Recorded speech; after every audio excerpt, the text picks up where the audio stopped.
الرحمن الرحیم۔ جس طرح آپ کو پتہ ہے کہ میں خود 33 سے الیکشن لڑ رہا ہوں،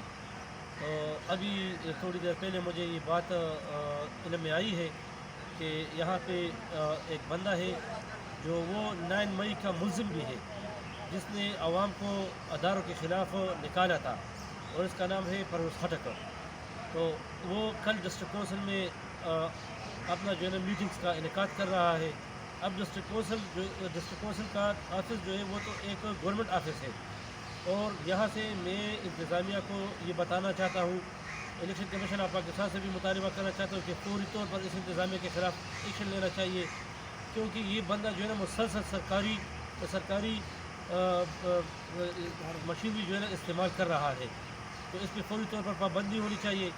دوسری، اس کا بیٹا جو پی ٹی آئی کے ٹکٹ پہ تحصیل ناظم ہے، اس کو تو فوری استعفیٰ دینا چاہیے۔ ایک طرف جو ہے نا یہ ایک پارٹی کا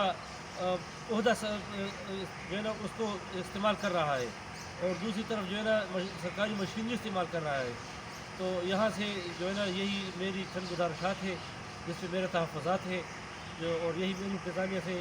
آخری دفعہ یہ گزارش ہے کہ فوری طور پر جو ہے نا اس سے ہاتھ اٹھانا چاہیے۔